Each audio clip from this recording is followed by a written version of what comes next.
For today's videos guys ay gagala na naman ako at igagala ko kayo at sasamahan nyo na naman ako dahil ipapakita ko na naman sa inyo kung saan ako pupunta at tayo na naman ay maglalakwat at kasama ko kayo dahil ipapakita ko sa inyo ang itsura ng recto guys pagdating ng araw at kung anong kaibahan ko sa gabi. Let's go guys!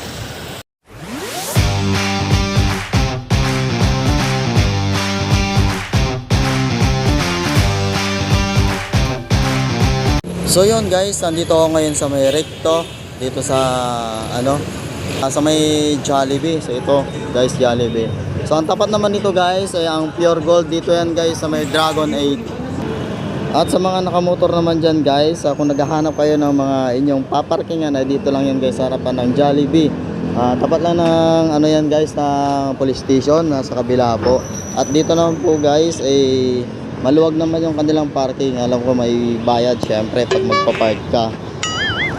Dito lang yan guys sa harapan po ng Jollibee dito.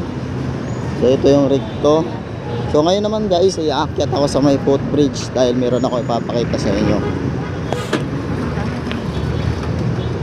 Dito tayo.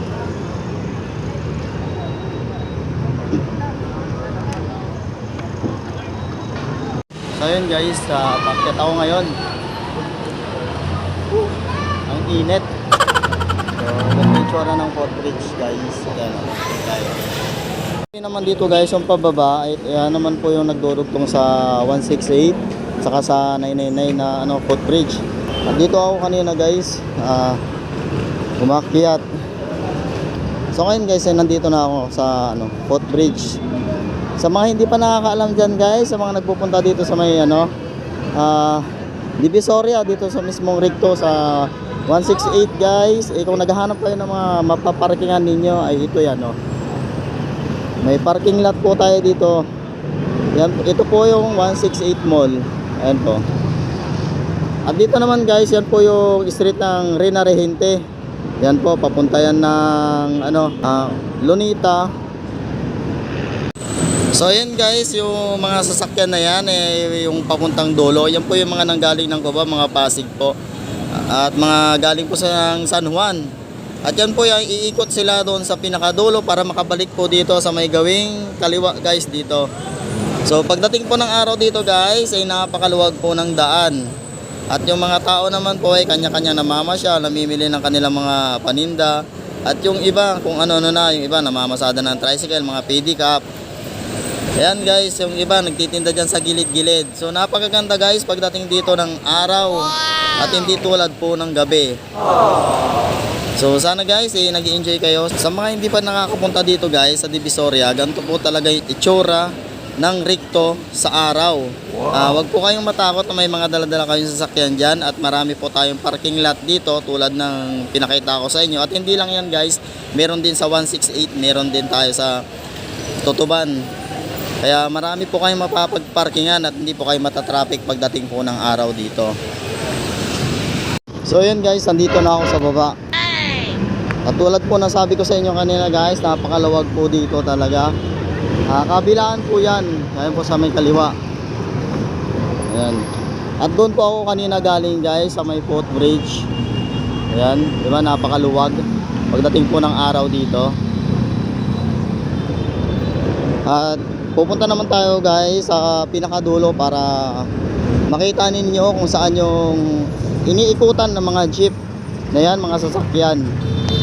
Para yung mga bago pa lang pong magpunta dito sa may Divisoria ay hindi po sila maligaw. Mga jeep na yan, ayan po yung street ng Juan Luna, papunta po ng Moriones, papunta po ng Pier. So ayan guys, napakaluwag, di ba?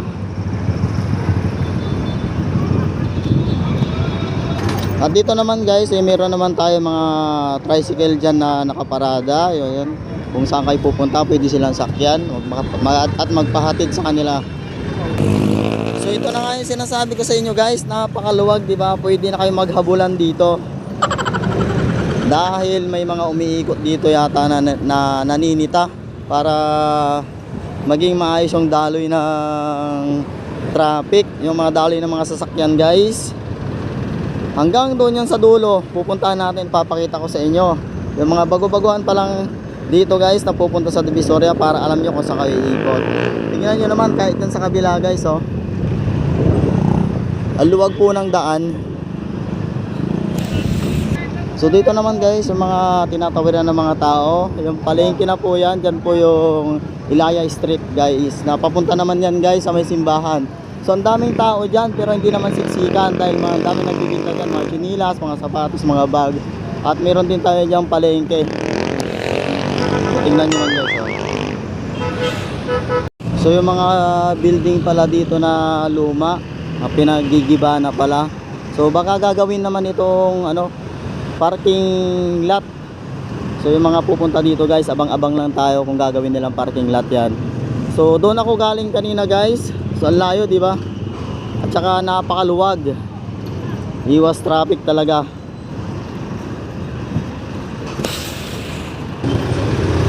At guys, dito naman sa gawing ito guys, ito naman yung street ng Carmen Planas. Tagusan po yan dito guys. Papakita ko din sa inyo.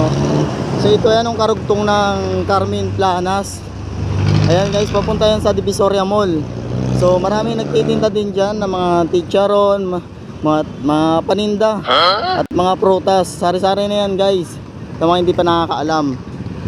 Mga gamit po sa bahay, mga kaldir, mga kasirola po, at mga panandok. Meron po tayo dyan. Street po ng Carmen Planas yan. Isa ko lang dito guys, sa akin nilalakaran. So may nakasunod pala sa akin. Napakaluwag. Ang dating po talaga ng araw dito. Ayan o.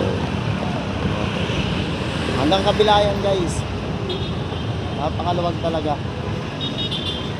Layo ko pa doon sa iikutan natin para malaman ninyo kung saan po kayo iikot. Dala po kayong mga sasakyan. So ito na guys, malapit na ako dito sa iniikutan ng mga jeep, mga sasakyan. Yung dulo naman nito guys, papunta yan sa kung pupunta ka ng airport, punta ka ng Luneta, punta ka ng TAF. Lahat na po yan guys. Magkakarugtong na po yung daanan dyan. So doon ako galing kanina guys, napakalayo ko na. So kung makikita nyo yung mga jeep dyan guys, dyan na po sila umiikot. Papunta ng Cubao, papunta na San Juan, Pasig. Yan po yung sinabi ko. So dito lang. Ito yung kanilang ikutan. So guys, yung galing po ng mga Cubao, mga San Juan. So dito po lahat ng ikutan, pinakadulo po. Dito lang po yan sa tapat ng guys, police station yan guys. Yan, dito lahat umiikot. Kaya pagdating po ng araw dito, wala pong halos ka traffic.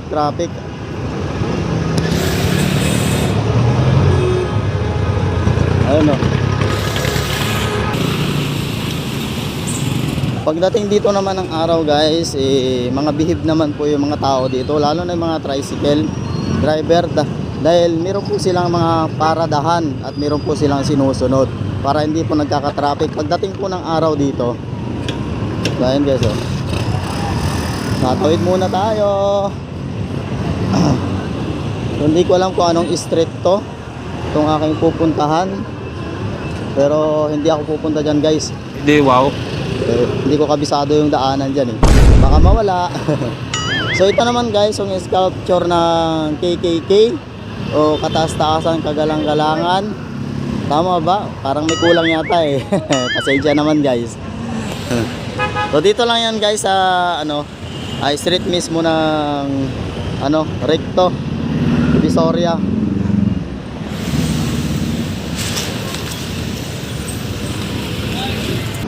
Ngayon guys, nandito naman ako sa street ng Santo Cristo. Yung mga sasakyan dan guys na umiikot sa may Divisoria Mall, dito sila lumalabas.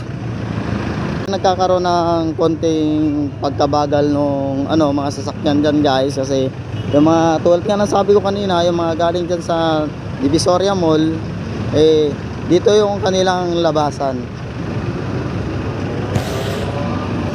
So doon ako galing kanina guys sa Dragon 8. So ang layo ng Dragon 8. Kung nakikita nyo yung kulay green na building.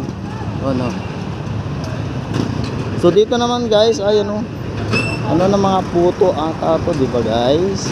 At may mga bilihan naman dito. Ayun papakita ko sa inyo. Mga gamit sa mga restaurant yan guys, mga kaldero, ayun oh. Ban. Dami yan dito. Dito lang yan guys sa may street ng Carmen Planas. Bilihan ng mga malalaking kaldero. Mga lutuan ng puto bumbong. Ayan guys, malapit na kasing December na.